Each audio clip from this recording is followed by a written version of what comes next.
There was a law in the city of Athens which gave to its citizens the power of compelling their daughters to marry whomsoever they pleased. For upon a daughter's refusing to marry the man her father had chosen to be her husband, the father was empowered by this law to cause her to be put to death.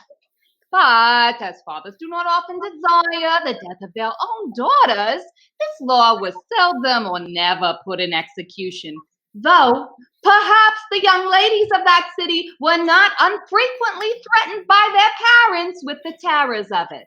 Oh, there was one instance, however, of an old man who actually did come before the reigning Duke of Athens. Happy be Theseus, our renowned Duke. Ah, thanks, good Aegeus. What's the news with thee? Full of vexation come I with complaint against my child, my daughter Hermia. Stand forth, Demetrius.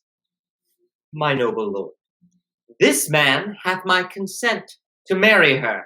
Stand forth, Lysander, and my gracious Duke. This man hath bewitched the bosom of my child. With cunning hast thou filthed my daughter's heart, turned her obedience, which is due to me, to stubborn harshness.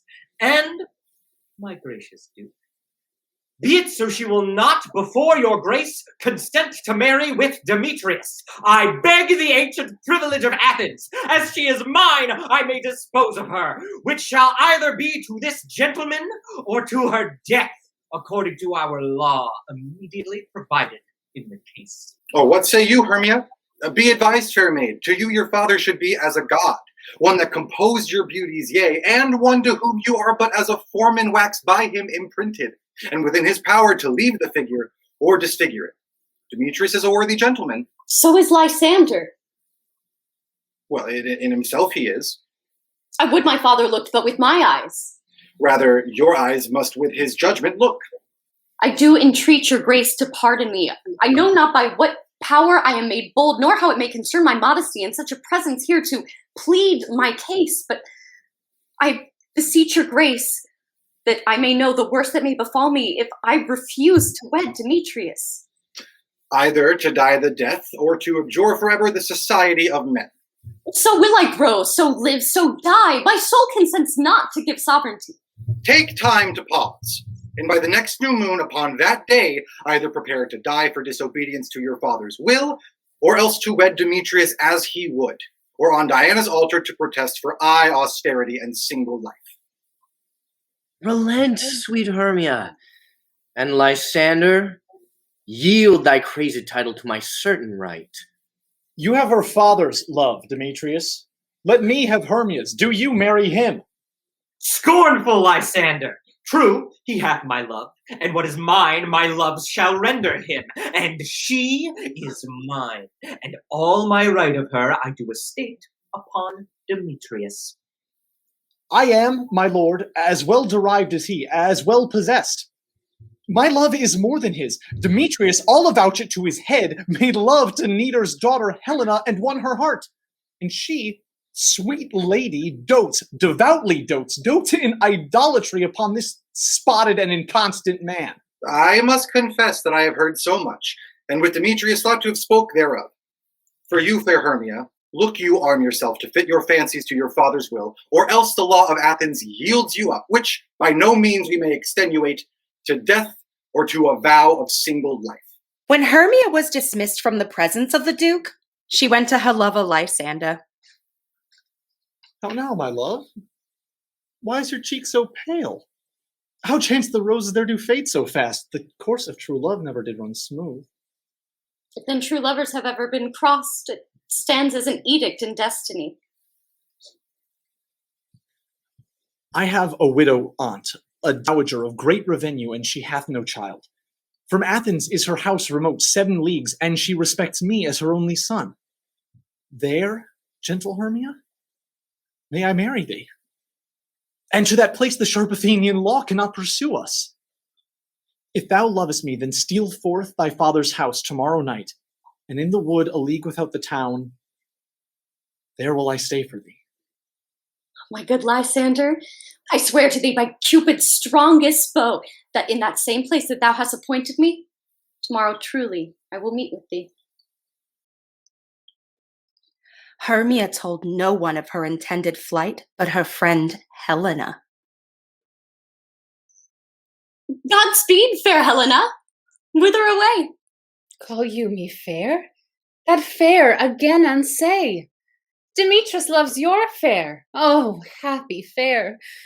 Your eyes are lodestars, and your tongue sweet air, more tunable to lark than shepherd's ear when wheat is green, when hawthorn buds appear.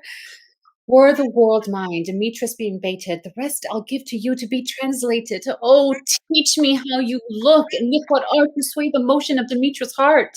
I frown upon him, yet he loves me still. Oh, that your frowns could teach my smile such skill. The more I hate him, the more he follows me. The more I love, the more he hateth me. His folly, Helena, is no fault of mine. None but your beauty. Would that fault were mine. Take comfort.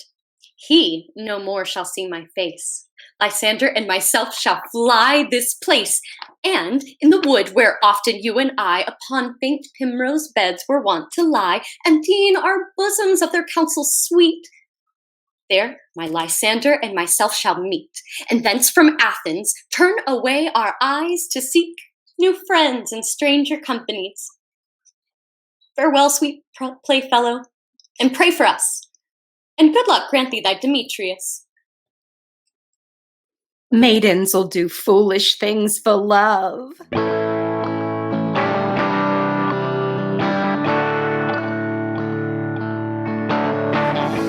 Before she caught your eye, you said you were mine. I was dumb to believe you. You said it was you and me, but that was a lie. I was dumb to believe two people wouldn't change, and baby you did. Love is fickle haste, that's why Cupid's a kid. But I remember you looked at me like I look at you, like you're an angel from above. Stupid boys play games and lie. Stupid boys and love. Stupid boys play games and lie. Stupid boys and love. Your love for me was a candle, it melted away when she set you afire. I've heard I'm as pretty, who cares what they say? When you call them a liar, you think she's the prize you love with your mind. Love is not through eyes, that's why Cupid is blind. But I remember you look at her like you looked at me, like she's an angel from above. Stupid boys play games and lie. Stupid boys and love. Stupid boys play games and lie. Stupid boys and love. I'll tell you she's leaving, and you'll run after her to the wood. And if you're grateful, my world will be just as it should. I know I don't have hope, I know that you moved on, but still I twist the knife. I'll watch you run after her till you're gone, just to think of when you looked at me like I'm sent from above. Boys play games, boys in love. Boys play games, boys in love. Stupid boys in love. Stupid boys in love. Stupid me in love.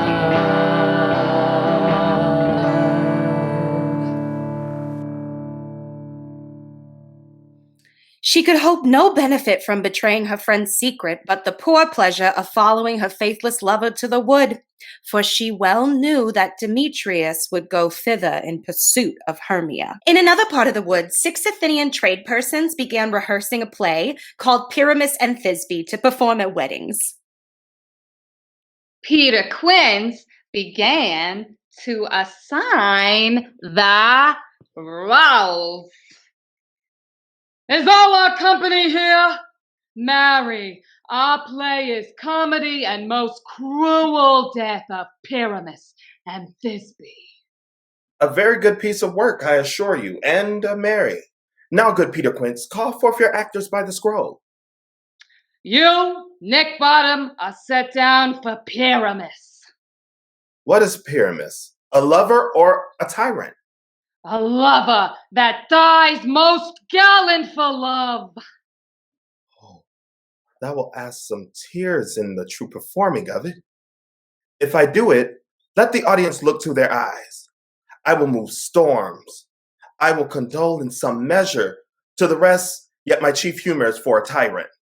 I could play Hercules rarely, or a part to tear a cat in, to make all split. The raging rocks and shivering socks shall break the locks of prison gates, and Phoebus' car shall sign from far and make and mar the foolish fates. Oh, this was lofty. Now name the rest of the players. Francis Flute, you must take Thisbe on you. It is the lady that Pyramus must love. Oh, let me play Thisbe too. I'll speak in a monstrous little voice. Disney, oh, Pyramus, my lover dear, my Thisbe dear and lady dear. No, you must play Pyramus. And Flute, you Thisbe. Robin Starveling, you must play Thisbe's mother. Tom Snout the Tinker, Pyramus' father. Myself, Thisbe's father. Snug the Joiner, you the lion's part. Let me play the lion too. I will roar that I will do any man's heart good to hear me. I will roar that I will make the Duke say, let him roar again. Let him roar again. Roar! Bottom felt he could play every part. Though it was no small task, Quince convinced Bottom he should play Pyramus and only Pyramus. But I want to... Only Pyramus! The tradespeople agreed to return to the woods the next night to rehearse their play in preparation for their performance. This said wood, the same to which Hermia and Lysander fled, was the favorite haunt of those little beings known by the name of fairies. Oberon, the king, and Titania, the queen of the fairies, with all their tiny train of followers in this wood, held their midnight revels. Between this little king and queen of sprites, there happened at this time a sad disagreement. Ill met by moonlight, proud Titania. What, jealous, Oberon? Fairies skip hence, I have forsworn his bed and company. Why should Titania cross her Oberon? I do but beg a little changeling boy to be my henchman. Set your heart at rest. The fairyland buys not the child of me. The cause of this unhappy disagreement was Titania's refusing to give Oberon a little changeling boy, a child believed to have been secretly substituted by fairies for their parents' real child in infancy. His mother was a votress of my order, and in the spicy Indian air by night, full often has she gossiped by my side, but she, being mortal, of that boy did die. And for her sake do I rear up her boy, and for her sake I will not part with him. If you will patiently dance in our round and see our moonlight revels, go with us. If not, shun me, and I will spare your haunts. Give me that boy, and I will go with thee. Not for thy fairy kingdom. Fairies away. We shall chide downright if I longer stay. Well, go thy way. Thou shalt not from this grove till I have tormented thee for this injury. Oberon then sent for Puck, his chief favorite and privy counselor. Puck, or as he was sometimes called, Robin Goodfellow, was a shrewd and knavish sprite that used to play comical pranks in the neighboring villages. From Oberon in fairyland, the king of ghosts and goblins there, Mad Robin I at his command am sent to view the night sport here. What revel rout is here about? In any corner where I go, I will it see and merry be and make good sport with ho-ho-ho. As swift as lightning I can fly amidst the airy welkin soon, and in a minute space descry what things are done below the moon. There's neither hag nor sprite shall wag in any corner where I go, but Robin I their feats will spy and make good sport with ho-ho-ho.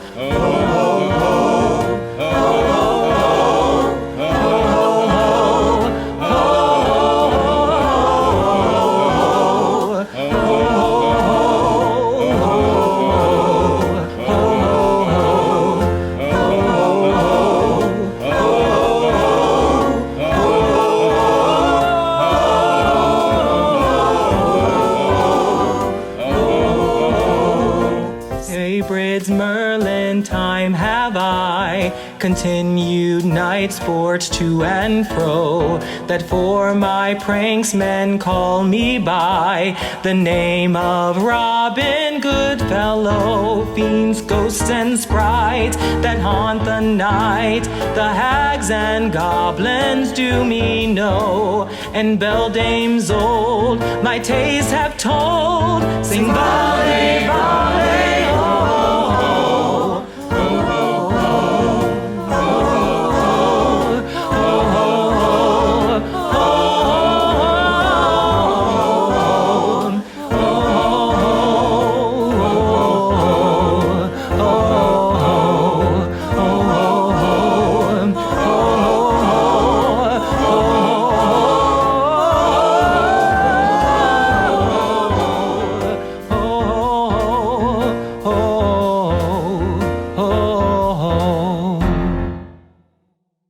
My gentle Puck, come hither.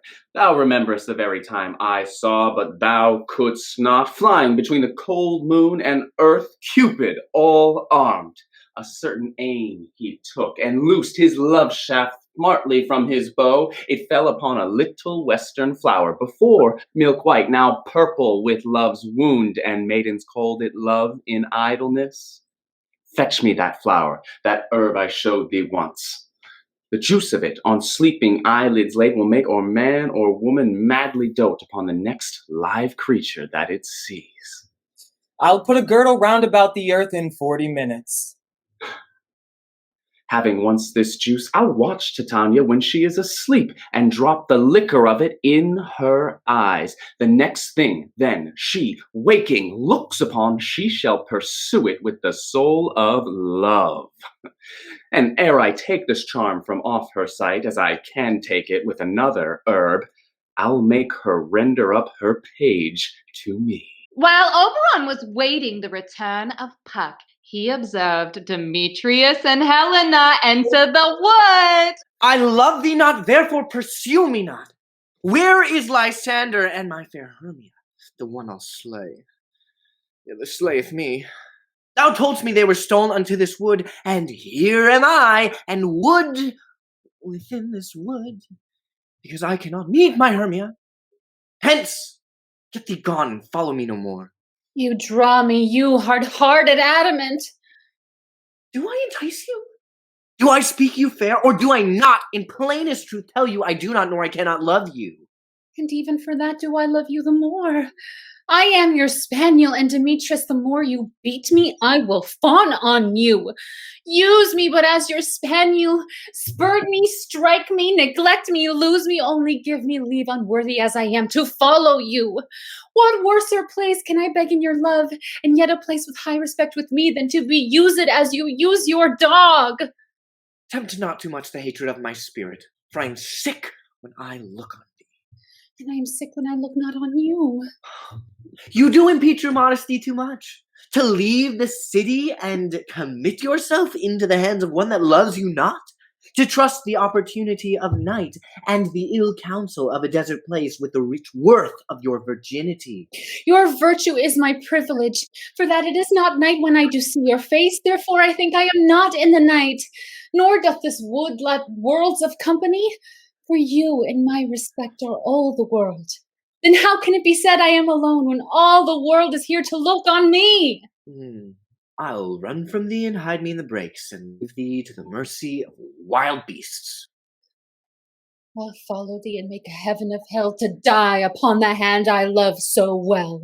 The fairy king, who was always friendly to true lovers, felt great compassion for Helena. Fare thee well, nymph. Ere he do leave this grove, thou shalt fly him, and he shall seek thy love. Hast thou the flower there? Welcome, wanderer. Aye, there it is. I pray thee, give it me. I know a bank where the wild thyme blows, where ox slips and the nodding violet growed, quite o'ercanopied with the luscious woodbine, with sweet musk roses, and with eglantine. There sleeps Titania sometime of the night, lulled in these flowers with dances and delight. And with the juice of this, I'll streak her eyes and make her full of hateful fantasies. Here, take thou some of it. Seek through this grove. A sweet Athenian lady is in love with a disdainful youth. Anoint his eyes, but do it when the next thing he espies may be the lady. Thou shalt know him by the Athenian garments he hath on. Affect it with some care, that he may prove more fond on her than she upon her love. And look thou, meet me ere the first cock crow. Fear not, my lord, your servant shall do so. And then Oberon went, unperceived by Titania, to her bower, where she was preparing to go to rest. He found Titania giving orders to her fairies how they were to employ themselves while she slept. Come, now, a roundel and a fairy song. Then, for the third part of a minute, hence. Some to kill cankers in the muckrose buds, some war with the rare mice for their leathern wings, to make my small elf's coats, and some keep back the clamorous owl that nightly hoots and wanders at our quaint spirits. Sing me now, asleep. Then to your offices, and let me rest.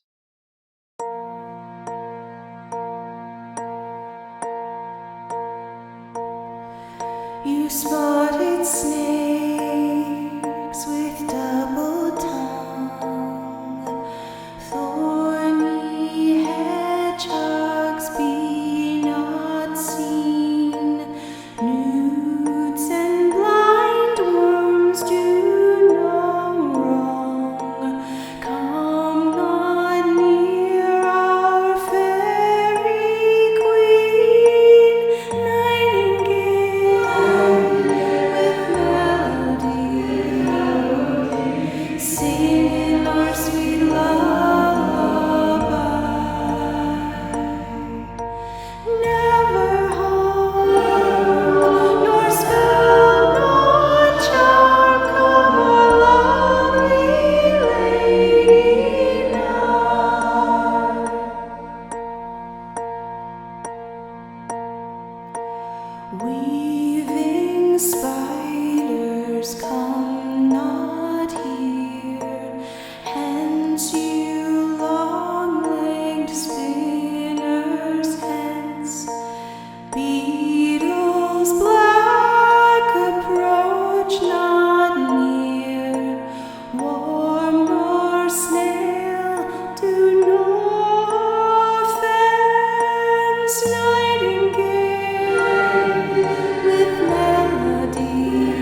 When the fairies had sung their queen asleep with this pretty lullaby, they left her to perform the important services she had enjoined them.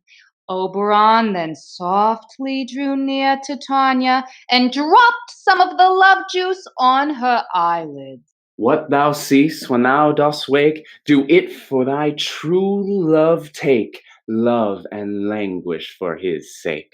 Be it ounce, or cat, or bear, or pard, or boar with bristled hair. In thy eye that shall appear when thou wakest, it is thy dear. Wake when some vile thing is near. But to return to Hermia, who made her escape out of her father's house that night to avoid the death she was doomed to for refusing to marry Demetrius. When she entered the wood, she found her dear Lysander waiting for her, to conduct her to his aunt's house. Fair love, you faint with wandering in the wood. And to speak troth, I have forgot our way. Will rest us, Hermia, if you think it good, and tarry for the comfort of the day. Be it so, Lysander. Find you out of bed, for I upon this bank will rest my head. One turf shall serve as pillow for us both, one heart, one bed, two bosoms, and one troth. Nay, good Lysander, for my sake, my dear, lie further off. Do not lie so near. Such separation, as may well be said, becomes a virtuous bachelor and a maid. So far be distant, and good night, sweet friend. Thy love never alter till thy sweet life end. Amen. Amen to that fair prayer, say I, and then end life when I end loyalty.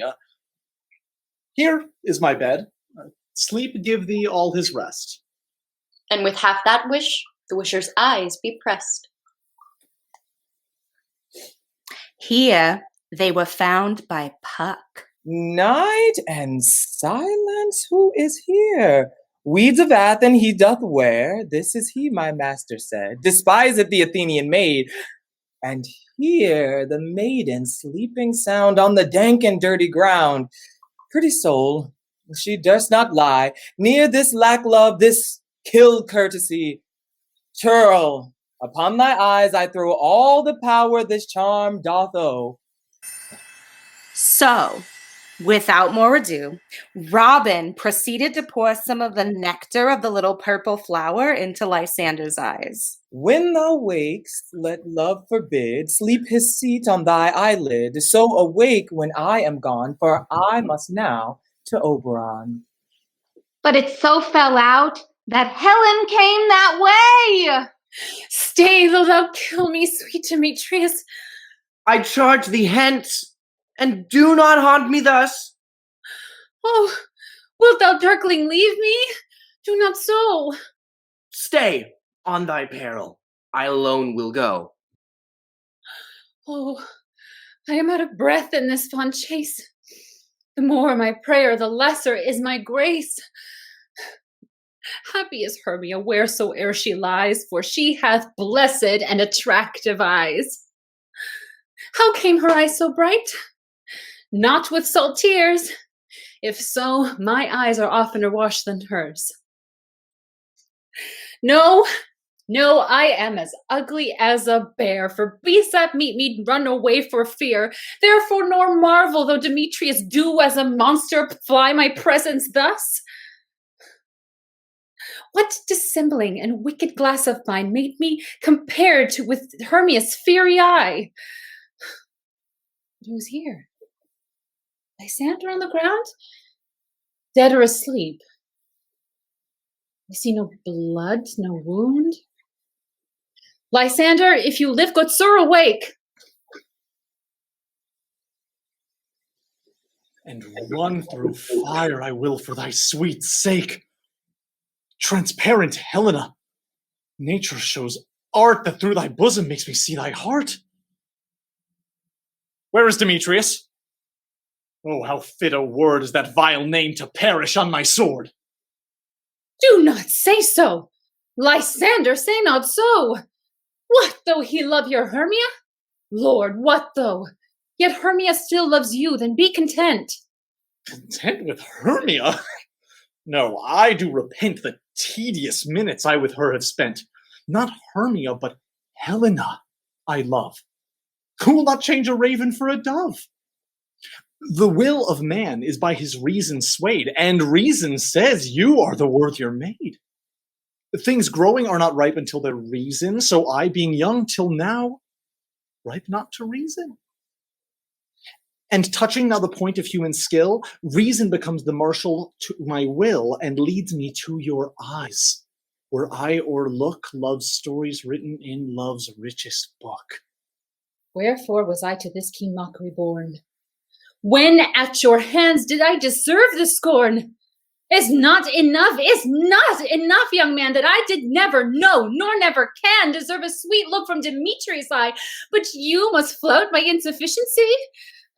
Good troth you do me wrong, good sooth you do in such disdainful manner me to woo. But fare you well. Perforce, I must confess, I thought you lord of more true gentleness. Ho!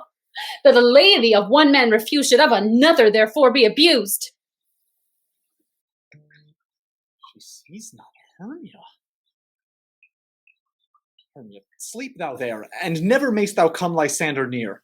For, as a surfeit of the sweetest things the deepest loathing to the stomach brings, or as the heresies that men do leave are hated most by those they did deceive, so thou, my surfeit and my heresy, of all be hated, but the most of me. And, all my powers, address your love and might to honor Helen, and to be her knight. Had he first seen Hermia when he awoke, the blunder Puck committed would have been of no consequence, for he could not love that faithful lady too well. But for poor Lysander to be forced by a fairy love charm to forget his own true Hermia, and to run after another lady and leave Hermia asleep quite alone in a wood at midnight, was a sad chance indeed. Help me, Lysander, help me! Do thy best to pluck this crawling serpent from my breast! Oh, ay me, for pity, what a dream was here! Oh, Lysander, look how I do quake with fear! Methought a serpent ate my heart away, and you sat smiling at its prey. Lysander? What removed? Lysander, lord! What, out of hearing? No word, no sound. Alack, where are you?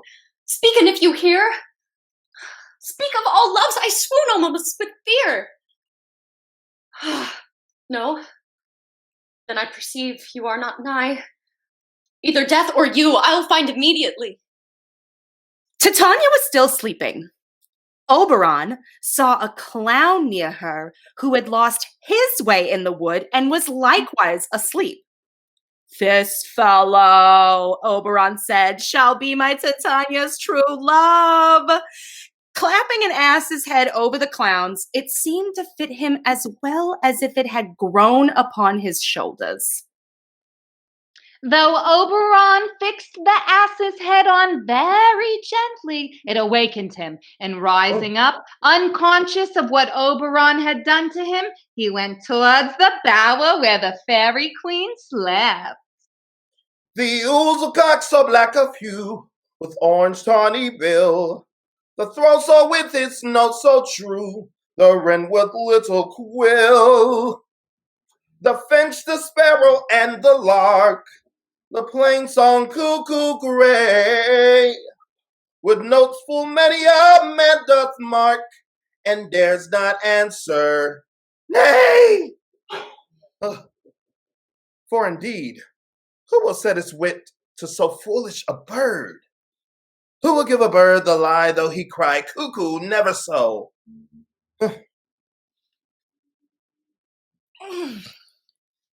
What angel awakes me from my flowery bed? I pray thee, gentle mortal, sing again. Mine ear is much enamored of thy notes, so is mine eye enthralled to thy shape. And thy fair virtues force perforce dost move me on the first view to say, to swear, I love thee. Methinks, mistress, you should have little reason for that. And yet, to say the truth, reason and love keep little company together nowadays. The more the pity that some honest neighbors will not make them friends. Nay, I can gleek upon occasion. Thou art as wise as thou art beautiful. Not so neither. But if I had wit enough to get out of this wood, I have enough to serve mine own turn. Out of this wood do not desire to go. Thou shalt remain here whether thou wilt or no. I am a spirit of no common rate. The summer still doth tend upon my state, and I do love thee. Therefore go with me. I'll give thee fairies to attend on thee, and they shall fetch thee jewels from the deep, and sing while thou on pressed flowers dost sleep. And I will purge thy mortal grossness so that thou shalt like an airy spirit go. Titania called 4 of her fairies. Peas blossom, cobweb, moth, and mustard seed. Be kind and courteous to this gentleman. Hop in his walks and gambol in his eyes. Feed him with apricots and dewberries, with purple grapes, green figs, and mulberries. The honey bag steal from bumblebees, and for night tapers crop their waxen thighs and light them at the fiery glowworm's eyes. To have my love to bed and to arise, and pluck the wings from painted butterflies. To fan the moonbeams from his sleeping eyes. Nod to him, elves, and do him courtesies.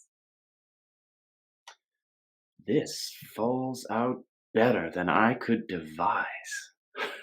But hast thou yet latched the Athenian's eyes with the love juice as I did bid thee do? I took him sleeping. That is finished too, and the Athenian woman by his side, that when he waked, of force she must be eyed. Stand close. This is the same Athenian. This is the woman, but not the man. Oh, why rebuke you him that loves you so? Lay breath so bitter on your bitter foe.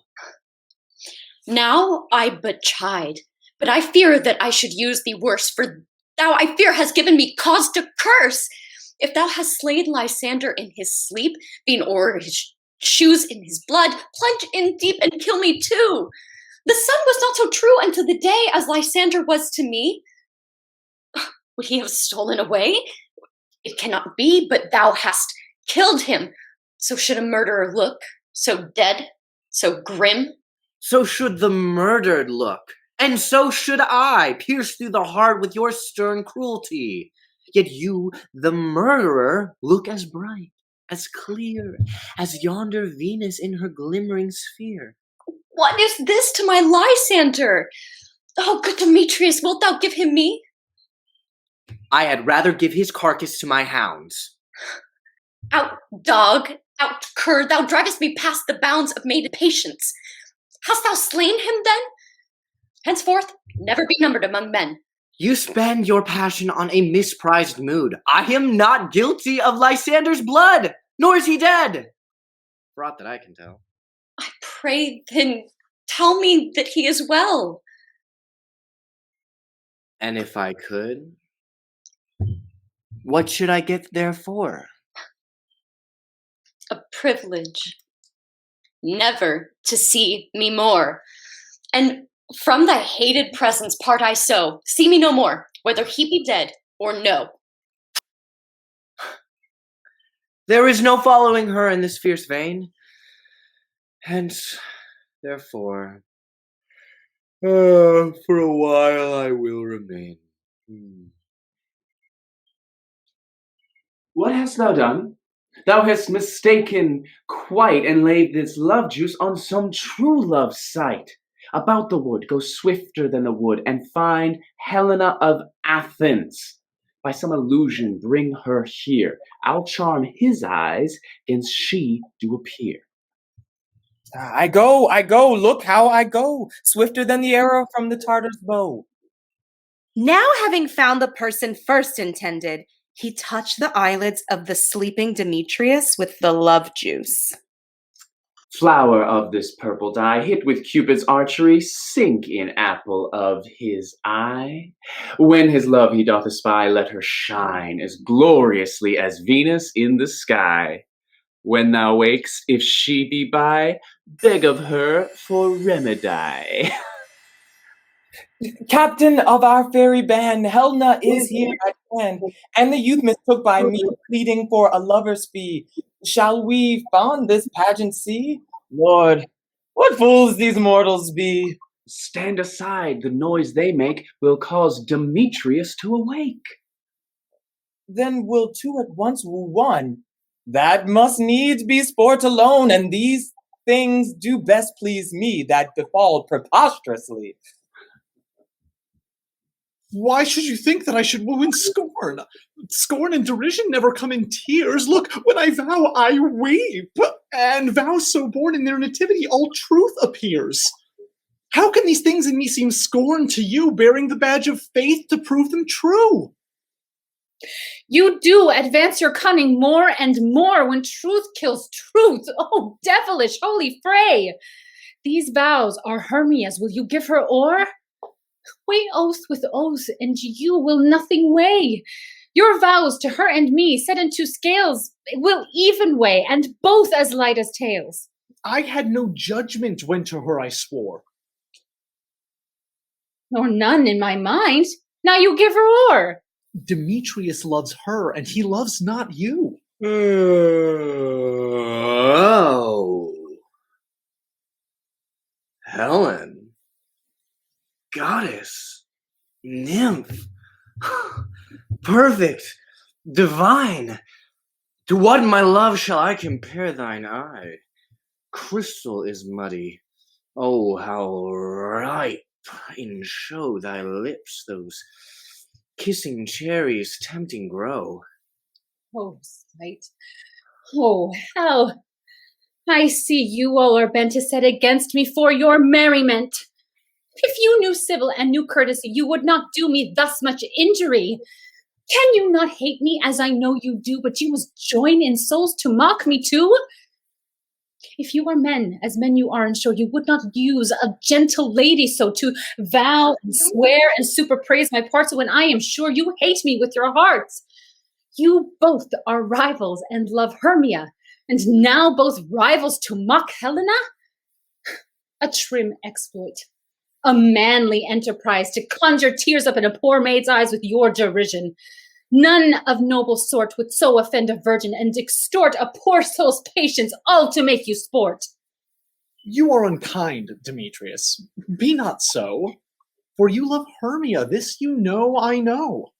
And here, with all goodwill, with all my heart, in Hermia's love I yield you up my part. And yours of Helena to me bequeath, whom I do love and will do till my death. Never did mockers waste more idle breath.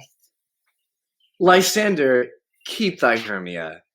I will none. If e'er I loved her, all that love is gone. My heart to her it but as a guest-wise sojourned. And now to Helen is it home returned, there to remain. Helen, it is not so. Disparage not the faith thou dost not know, lest to thy peril thou abide it dear. Look where thy love comes, yonder is thy dear.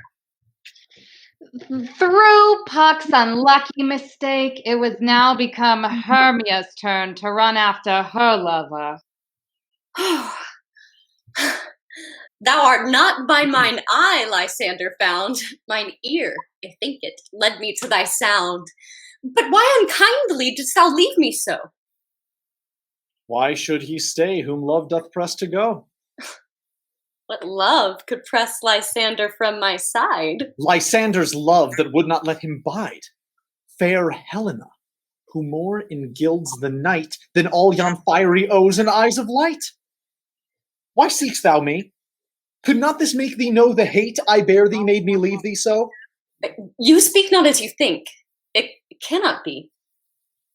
Lo! She is one of this confederacy. Now I perceive they have conjoined all three to fashion this full sport in spite of me. Injurious Hermia, most ungrateful maid, have you conspired? Have you with these contrived to bait me with this foul derision? Is all the counsel that we two have shared, the sisters' vows, the hours that we have spent when we have chid the hasty-footed time for parting us, is all forgot?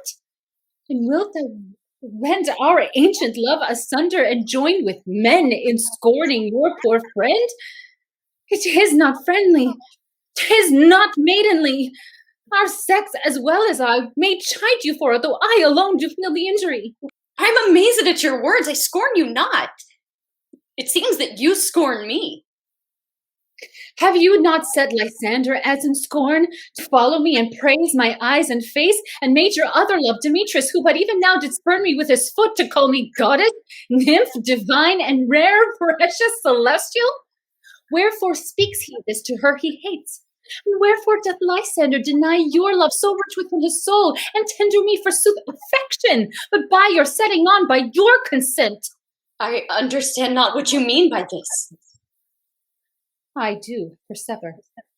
Counterfeit sad looks, make mouths upon me when I turn my back, make wink each at other, hold the sweet jest up. This sport, well carried, shall be chronicled. If you have any pity, grace, or manners, you would not make me such an argument. But fare you well, 'twas partly my own fault, which death or absence soon shall remedy. Stay, gentle Helena. Hear my excuse, my love, my life, my soul, fair Helena. Oh, excellent. Sweet, do not scorn her so. If she cannot entreat, I can compel. Thou canst compel no more than she entreat. Thy threats have no more strength than her weak prayers. Helen, I love thee. By my life I do. I swear by that which I will lose for thee, to prove him false that says I love thee not. I say I love thee more than he can do. If thou say so, withdraw and prove it too. Quick, come! Lysander, where to tends all this? Hang off, thou cat, thou burr, vile thing, let loose, or I will shake thee from me like a serpent. Do you not jest? Yes, sooth, and so do you. Am I not Hermia? Are not you Lysander? I am as fair now as I was erewhile. Since night you love me, yet since night you left me. Why then you left me?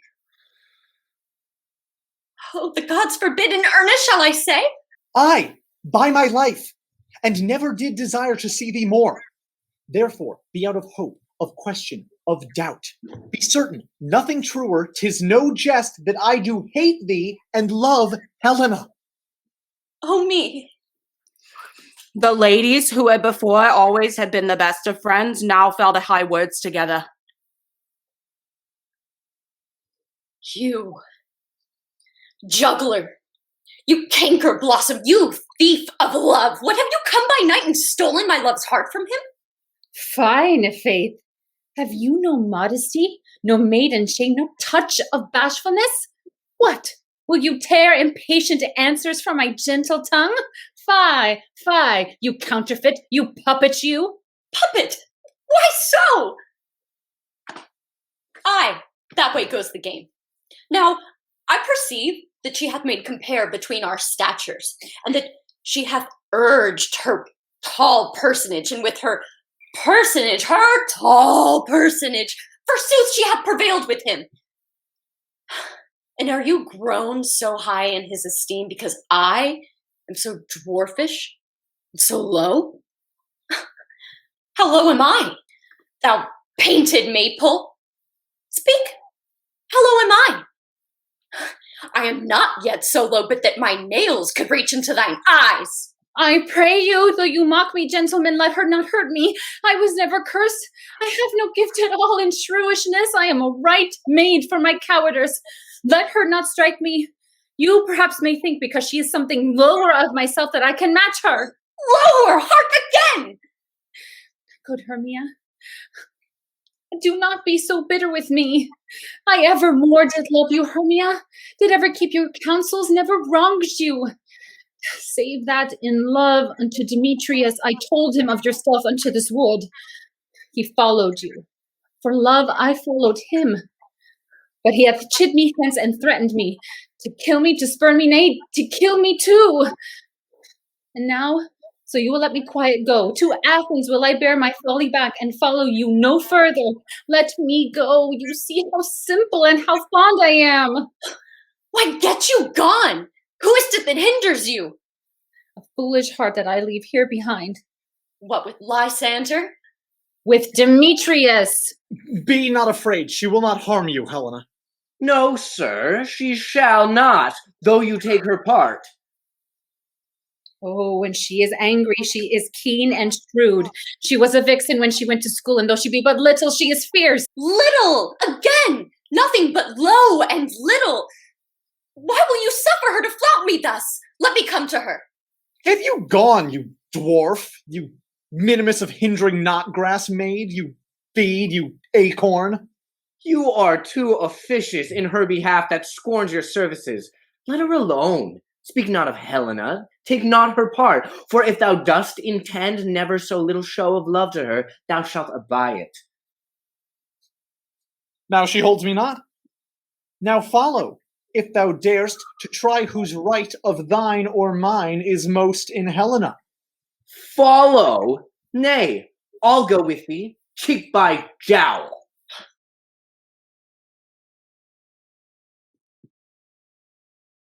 You, mistress, all this coil is long of you. Oh, nay, go not back.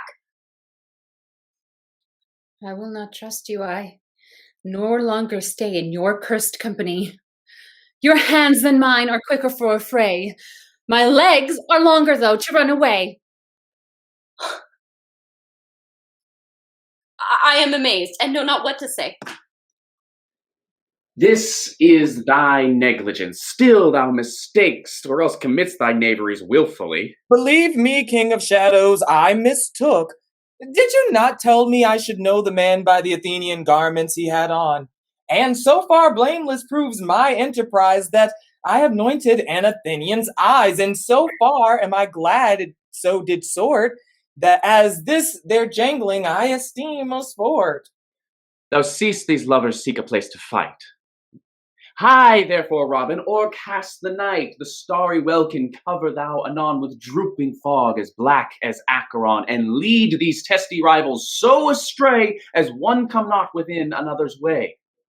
Then crush this herb into Lysander's eye, whose liquor hath this virtuous property, to take from thence all error with his might, and make his eyeballs roll with wonted sight. Then, when next they wake, all this derision shall seem a dream and fruitless vision. And back to Athens shall the lovers wend, with league whose date till death shall never end. Now, whilst I in this fair do thee employ, I'll to my queen and beg of her my Indian boy. Then I will her charmed eye release from monster's view, and all things shall be peace. Up and down, I will lead them up and down. I am feared in field and town. Goblin, lead them up and down. Puck, to make amends for his former mistake, had contrived with the utmost diligence to bring them all to the same spot, unknown to each other. Ho, ho, ho! Coward, why comest thou not? Oh, abide me if thou darest, for well I wot thou runn'st before me, shifting every place, and darest not stand nor look me in the face. Where art thou now? Come hither, I am here. Nay then, thou mock'st me. Thou shalt buy this dear if ever I thy face by daylight see. Go thy way.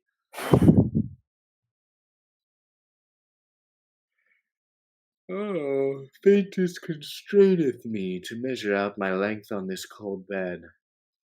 By day's approach, look to be visited.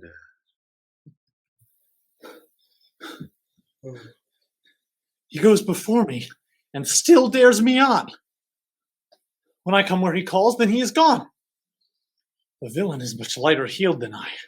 I followed fast, but faster did he fly, that fallen am I. In dark, uneven way.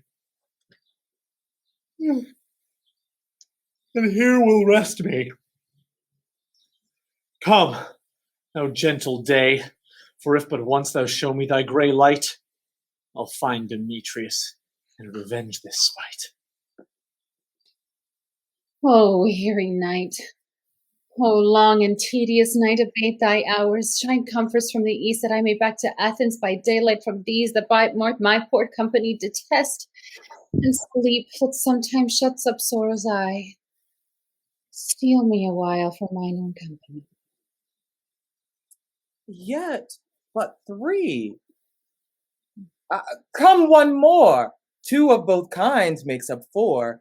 Here she comes, cursed and sad. Cupid is a knavish lad, thus to make poor females mad. Never so weary, never so in woe. Oh, bedabbled with the dew and torn with the briars, I can no further crawl, no further go. Oh, my legs can keep no pace with my desires. Here, I will rest me till the break of day. Heaven shield Lysander, if they mean a fray. On the ground, sleep and sound, I'll apply to your eye, gentle lover remedy.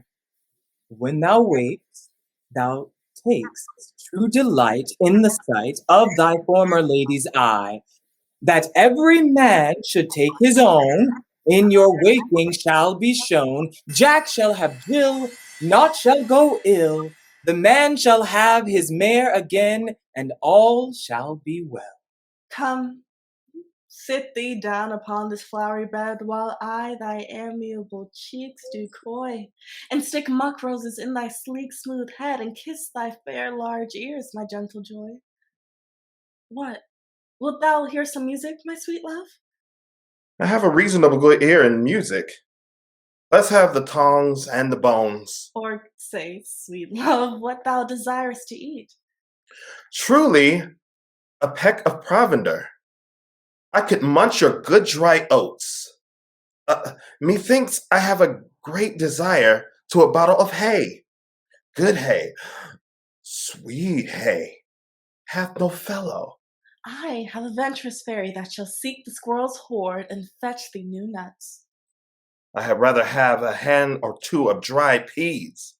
But I pray you, let none of your people stir me. I have an exposition of sleep come upon me. Sleep thou, and I will wind thee in mine arms. Fairies, be gone, and be always away. So doth the woodbine the sweet honeysuckle gently entwist the female ivy so, in rings the barky fingers of the elm. Oh, how I love thee, how I dote on thee. The fairy king saw the clown sleeping in the arms of his queen. Welcome, Robin. Seest thou this sweet sight, her dotage now? I begin to pity, for meeting her of late behind the woods, seeking favors for this hateful fool. I did ask of her her changeling child, which straight she gave me, and her fairy sent to bear him to my bower in fairyland. And now I have the boy. I will undo this hateful imperfection of her eyes. And, gentle Puck, take this transformed scalp from off the head of this Athenian swain, that he, awaking when the others do, may back to Athens again repair, and think no more of this night's accidents, but as the fierce vexation of a dream. But first, I will release the fairy queen. Be as thou wast wont to be, see as thou was wont to see. Dian's bud or Cupid's flower hath such force and blessed power. Now, my Titania, my sweet queen, awake. My, Oberon, what visions have I seen? Methought I was enamored of an ass. There lies your love. How come these things to pass? Oh, how mine eyes do loathe his visage now. Now silence a while. Robin, take off this head. Titania, music call, and strike more dead than common sense of all these five the sense. Music, oh, music such as charmeth sleep. Now when thou wakest, with thine own fool's eyes peep. Sound music. Come, my queen, take hands with me and rock the ground whereon these lovers be. Now thou and I are new in amity, and will tomorrow midnight solemnly dance in Duke Theseus' house triumphantly, and bless it to all fair prosperity. There shall the pairs of faithful lovers be wedded with Theseus, all in jollity. Fairy king, attend and mark, I do hear the morning lark. Then, my queen, in silence sad trip we after night's shade. We the globe can compass soon, swifter than the wandering moon. Come, my lord, and in our flight, tell me how it came this night that I, sleeping here, was found with these mortals on the ground.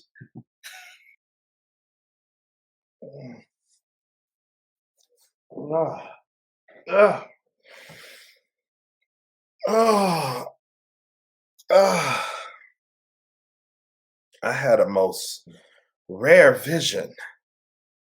I had a dream past the wit of man to say what dream it was. Man is but an ass if he go about to expound this dream. Methought I was. There is no man can tell what.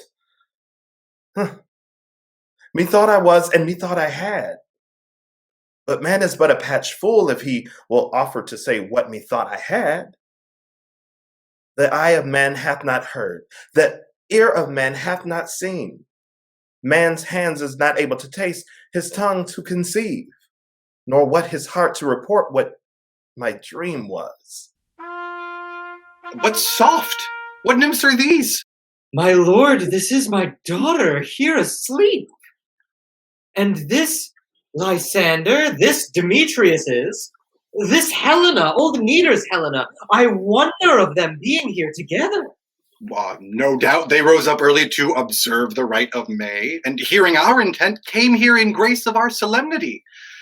But speak, Aegeus, is not this the day that Hermia should give answer of her choice? It is, my lord. Good morrow, friends. Saint Valentine is past. Begin these woodbirds but to couple now? Pardon, my lord. I pray you all, stand up. Well, I know you two are rival enemies. How comes this gentle concord in the world? That hatred is far from the jealousy, to sleep by hate and fear no enmity? My lord, I shall reply amazedly, half sleep, half waking, but as yet, I swear I cannot truly say how I came here. But as I think, for truly would I speak, and now I do bethink me, so it is, I came with Hermia hither. Our intent was to be gone from Athens, where we might, without the peril of the Athenian law. Enough! Enough, my lord, you have enough! I beg the law upon his head. They would have stolen away. They would, Demetrius, thereby to have defeated you and me. You of your wife, and me of my consent that she should be your wife. My lord, fair Helen told me of their stealth, of this their purpose hither to this wood, and I, in fury, hither followed them. Fair Helena in fancy following me. But, my good lord, I wot not by what power, but by some power it is, my love to Hermia melted as the snow. Seems to me now as the remembrance of an idol god, which in my childhood I did dote upon, and all the faith, the virtue of my heart, the object and the pleasure of mine eye is only to Helena. To her, my lord, was I betrothed ere I saw Hermia, but like a sickness did I loathe this food. But as in health come to my natural taste, now I do wish it, love it, long for it, and will forevermore be true to it. Fair lovers, you are fortunately met. Of this discourse we more shall hear anon. Aegeus, I will overbear your will, for in the temple by and by with us these couples shall be eternally knit.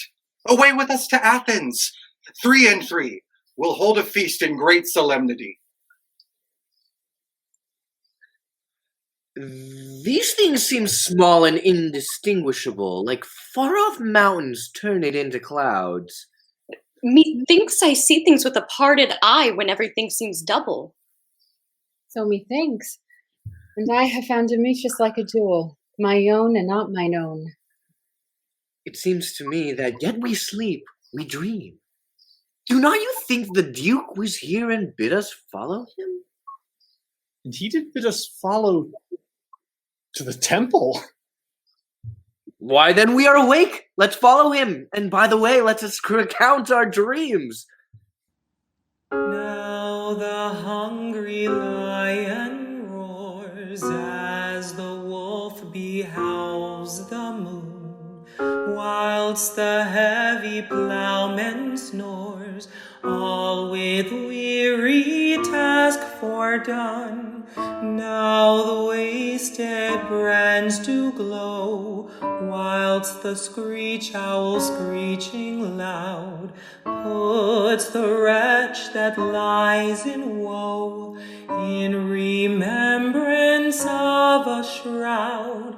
Now it is the time of night, that the graves all gaping wide, everyone lets forth his sprite in the churchway paths to glide, and we fairies that do run by the triple head seem from the presence of the sun, following darkness like a dream. Now our frolic, not a mouse shall disturb this hallowed house, and I'm sent with broom before to sweep the dust behind the door. Through the house give glimmering light, by the dead and drowsy fire, every elf and fairy sprite hop as light a bird from briar, and this ditty after me sing and dance it trippingly.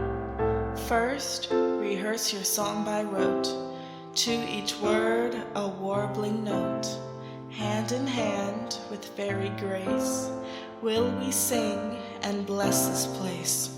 Now until the break of day, through this house each fairy stray, to the best bride bed will we, which by us shall blessed be, and the issue there create ever shall be fortunate. So shall all the couples free, ever true in loving be, and the blots of nature's hand shall not in their issue stand.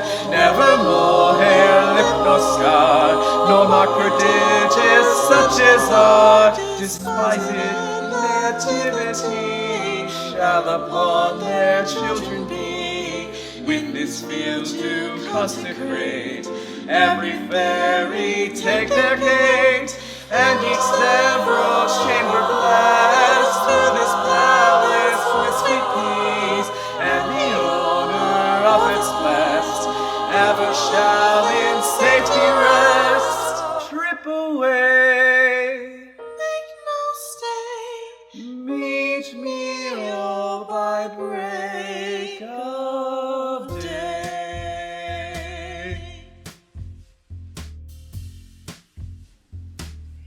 If we shadows have offended,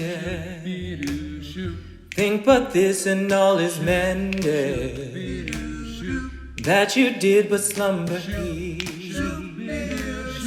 while these visions did appear, and this weak and idle plea, no more yielding but a dream. Gentles do not reprehend, if you pardon we will mend. And as I am an honest pug, if we have a night in love, now just get